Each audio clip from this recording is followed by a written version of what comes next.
If I had $1,000,000, if I had $1,000,000. Thank you for that unplanned intro, Bill.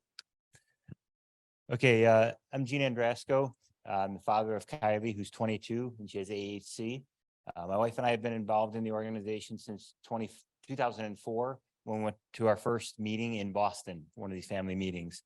Since then, we've been involved in fundraising with Vicki Platt and her family, doing several walks in Chicago. I think we did 15 or 16 of them, and also helping my father-in-law.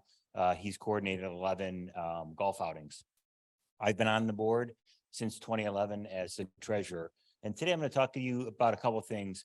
A little bit of history of what we've done to raise money and how much we've raised. Talk about how we've used that money, and then talking about what we're going to need the money, more money for in the future.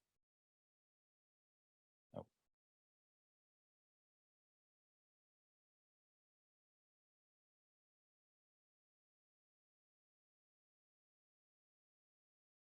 No.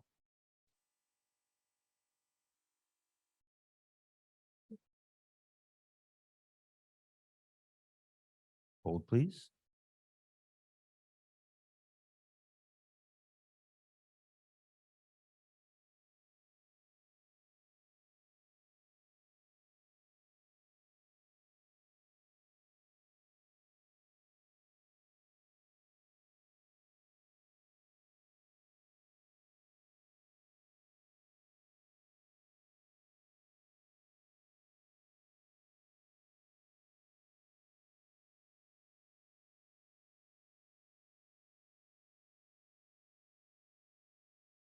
There we go. It works. Yeah, it just advanced. All right. So as I said, we're going to review the fundraising history, the research history of what we funded with it, and then what we need to do going forward. What'd you touch?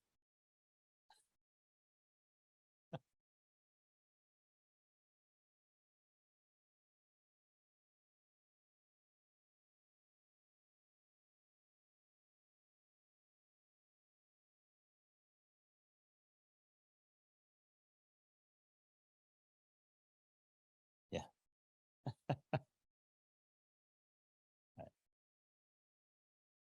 I was on track to be done before 5, Bill.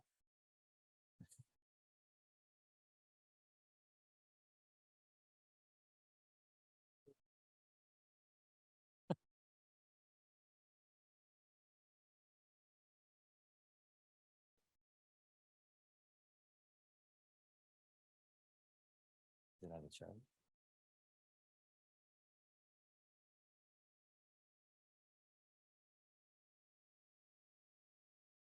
There you go. Thank you. Okay.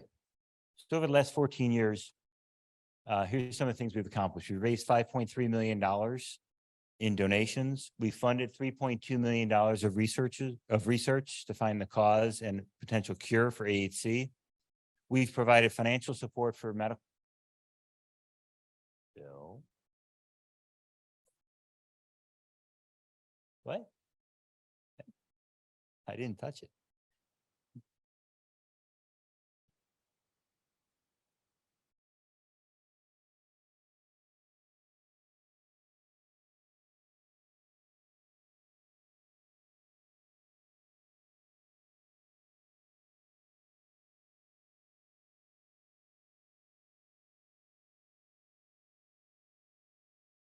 All right, here we go. So we provided financial support for medical conferences in the US, UK, Europe, and Japan. And there's one coming up actually in October at Northwestern. It's where the scientists get together and discuss additional research that we're looking at. We funded family meetings like this. And we also started a program where we're helping families in need in order to get to clinical appointments, to come to meetings like this, and in some cases in emergencies, give them money to help get the medicine they need in short term. We've increased our cash and investment portfolio 4x in the last 14 years, and that is set to provide us with some additional funding not only to help run the organization, but to fund research in the future. And we've reduced our overhead costs to focus our spending on what matters, and that is our mission to end AHC. So the donations, where they came from over the last 14 years, are many big areas. The big blue section I brought out to the right is what we call major one-time donations. And those are things that we cannot rely on an annual basis. Those are independent foundations that give us large chunks of money for certain purposes. And that represents 37% of what we've brought in. And those have ebbed and flowed. So in some years it's only like 5%. In other years it's like over 50%. It depends on when they come. And I'll have some examples of those coming up later. But some of those, a lot of those have to do with people involved in the organization reaching out to foundations that provide funds to people. So it is an active thing that people do. We also have in the gray area, foundation funded events or foundation led events. In that area, that's recently been growing, and that is the virtual walk is the main one that we do. You see there's a poster out in the hallway. The next virtual walk, the fourth one, is coming up September 30th. We've also done things around Rare Disease Day and a year-end event over the years. So those are things that are led centrally by the foundation, coordinated by the board, and communicated across the whole community. Several of the other blocks on here, there's golf outings, walks, and family fundraisers, and the Warriors for Catherine. Those are family-led physical events that are put on by the families or their communities. And those are bigger events that take a lot of coordination and time. I know that from experience coordinating the walk and helping my father-in-law's golf outing. It takes a lot of work. Put it together. You get raffle items, you get silent auction, you have to rent an event area, but those have been very lucrative for us. And then the Warriors for Catherine, that Josh's family benefits from his broader community, puts on an event once a year. It's an all-day event where they do something in the community. That there's several things during the day that raise money for the foundation. That's been another very good one. So that's something where you get, it's not just your family, because having a child with special needs takes a lot out of us, and so it takes a lot to run an event. So you need a community around you to help you. But those have been very good. And then honorariums and Facebook postings, those have also grown in the last couple of years. Those are more passive and low energy things to get done. It is postings on your Facebook, or we also create postings on our website. We have a page where you put in a story about your child and a picture of the child, and you communicate that out to your network. And that has a link on there that goes through our fundraising tool. And that's how we raise money. And that has been growing over the last couple of years as well. So the fundraising look over the last several years, so I put in, separated this by blocks of years. So the like 3 or 4 years each. So the first couple blocks, 2010 and 2013 and 14 to 16, you see those are pretty similar, roughly $1 million in those blocks of years. And then in 17 to 19, it's a step up to 1.4. And in that area, actually 45% of that area was from the one-time major donations. So we had in that, the Cayman Foundation was one group that we reached out to get a large donation. There was also a large anonymous donor at that time. And we also had large sponsors for our 2018 family meeting in there. And then you see from 2020 to 23, it accelerates even more. That's driven by several things. Now, in the last 3 years, the percentage of major donors has actually come down, although it's down to 30%. Although in this time, we did have a very large, we benefited from the United Healthcare golf outing up in Minnesota. The Matuska family in Minnesota reached out to United Healthcare that does a golf outing every year, and all the proceeds go to 3 charities. And one year we were one of those 3 charities. So we benefited from that in that time. When also a family knew or was associated somehow with the Porch Creek Indian tribe in Alabama, and we were able to get on their annual matching program, and they matched the first $100,000 of donations for the year. So there's another family that reached out to a foundation to get a big donation in our favor. But also in this time, this is when more people in our foundation started getting involved. We started the virtual walk. I think I'll mention virtual walk 7 times in my speech. There's a poster outside you can sign up for. And that's been very successful for us. Also, the honorarium pages and Facebook that I mentioned really have increased at this time. We've people through these meetings and announcements have got on board with doing those events. And then the Warriors for Catherine picked up in this time period as well. So we have seen so we've seen the increase. So if you've done a fundraiser with us already, if you've participated in the virtual walk or have an honorarium page, I encourage you to continue to do that this year. If you're new to the foundation or have not done a fundraising event, I have a slide near the end of the deck on how you can participate and how we can help you participate. So somebody asked earlier about one of the research things, what can families do? This is another area that families can help, and that is get the money that we can get to the researchers. All right, so let's talk about how we've used this money. So the question came up earlier, how much of our donations goes to our mission, and that's 90%. So I pulled out the admin and overheads slightly outside the pie here. That's 10% in the last 14 years. That's decent, but I want to get that number a lot lower. Our fixed costs are very low, but we got to get our donations up to continue to increase that number. The rest of where we spend our money, the biggest chunk in blue is program service. A majority of that is the research that we have funded. In addition, what goes in here is the funding for the symposiums and meetings like this and the family grants that we give. We use 20% of our funds to increase our portfolio that's held aside for future research. As viable research projects come up, they get reviewed by our MAB, and then we decide to fund them, and we have those funds set aside for it. And we've got to spend some money to make some money. So we have fundraising expense that comes in a couple of ways. If you have a large event, like a golf outing, a walk, there are some costs that are involved in that, that the foundation helps with. But also just getting donations online, there's small fees that we have to pay.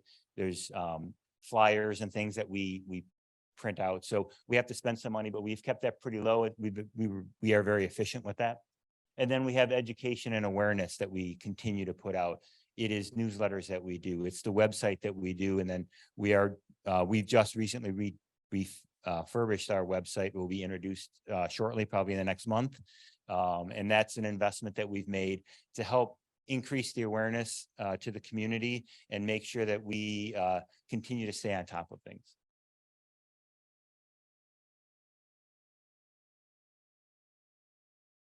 And so this just to show you, this is a more recent view. So just 2018 onward, we've reduced our admin and overheads down to 9%. So it's making an improvement.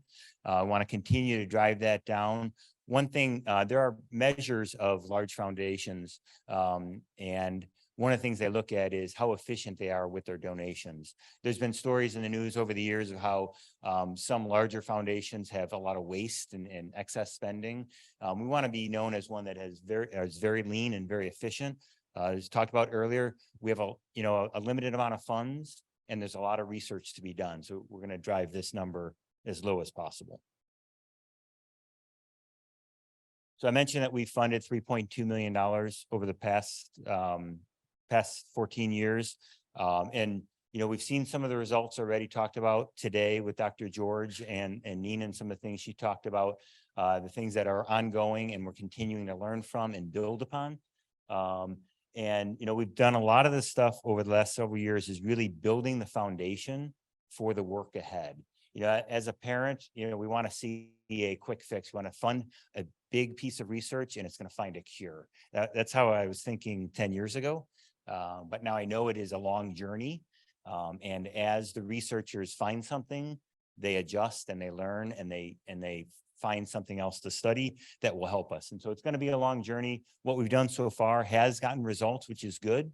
And now we're continuing to build on those results. All right, so what does this mean for the future? So although we've funded over $3 million of research, it is just the tip of the iceberg. The list that Nina showed earlier, there's a lot of projects on there, and that's what we know of today, and there may be more. And so there is still a lot of work that needs to be done to understand this disorder. Because as you can see from the research that has been presented, and you'll see the next couple of days, it is not just a single thing that is wrong. So it is a gene, but there's several different mutations of that gene. So that makes it a little more complex, actually a lot more complex to solve. And so there is a lot of work. And so we need to continue the momentum across the foundations. So the next several phases are going to cost at least $6 million. And that is, that's going to be shared across the foundations of AHCF, Curie AHC, Hope for Annabelle, and For Henry. And so there's, as mentioned earlier, there's been a lot of work done in collaboration in finding the next level of research, and also in collaboration of how we're going to fund these and split the cost across the foundations. We are continuing the work on the AAV and gene editing and knockdown that we have started over the last couple of years. In addition, there's several other projects that Nina went through that are somewhat associated with, and some not directly associated with the AAV, but still need to be done to address the needs of our children. And so this is what we know of now, and there's still a lot more to be done. And so there continues to be the need for fundraising to enable us to get to the next level. So how do we do that? How do we fundraise, and what do we need? And so I call the session, Daddy, did we find a cure? Huh? Yeah, every time I say that line, I crack up. So this is something that my daughter Kylie says to me every time I have a meeting. So did you find a cure? You're not working hard enough. Work harder. So I'm not a researcher, obviously, but I'm doing what I can, is what I tell her. Okay, so our foundation over the last 5 years has been successful, as I mentioned, in increasing the acceleration of fundraising. We've done just over $500,000 a year, and that has outpaced the need for spending on research, which has helped us build our reserve for the future. However, based on what I just talked about, the list of projects that we have and the amount of money that's needed, we need to continue to build our resources up, and it requires us to do more fundraising to fund this research. So how can families help? So several of the board members and families and volunteers have experience in organizing events, whether it be physical or online events, to raise money. And so, oops, sorry, I didn't advance that page. And the main one, this year is the Worth Virtual Walk, which is coming up September 30th. And everyone is welcome to join. And it is an online event, and it is easy to get set up and share share it with your community to get donations. Now, it's been a successful thing for us. The first three, we've raised just under $500,000 with those. But the participation has been about 20 families in each. So we need to get more families involved. It is not a lot of work to get it done. I do know that it is uncomfortable to ask people to give money. I know that from experience, but it's something that we really need to do, and we really need families to communicate. And you create a page on our system that's linked to the walk, and the page explains what the walk is. You can have a story about your child, and it has a link to the donation setup, and it's very easy to do. And then our system automatically sends a receipt to the donor, so they have their tax deductible receipt all set up, and it's all done online. If the walk timing doesn't work for you, if you've got other things going on in your family or in your life at that time, but you still want to get involved, the only thing we're doing, as I mentioned, there's honorarium pages. if you want to do a physical event, we have assistance that we can give you because we have experience in doing these. We also have tools that you could use to track expenses and track donations. If you do line, we can always set up a page on our system that has your event on it, so donations can come directly to us. But I know with doing the walks and doing golf outings, there's always, if you want to do a raffle on the side, or if you do any silent auction, there's going to be some checks and cash coming in, so you have to track that offline, and we can help you do that. Contact us in the board. Contact us. Our information is in the packet, and we can help you through that. So the key takeaway is we have achieved a lot in the last 14 years. I think we've come a long way since I joined a real long way since the first meeting I went to in 2004. There's in the beginning, there was a couple scientists that would talk about just what they think the disorder is. But now we have a ton of different researchers working on this. We have a lot more knowledge in the community, which is very helpful. And the momentum is building, and we need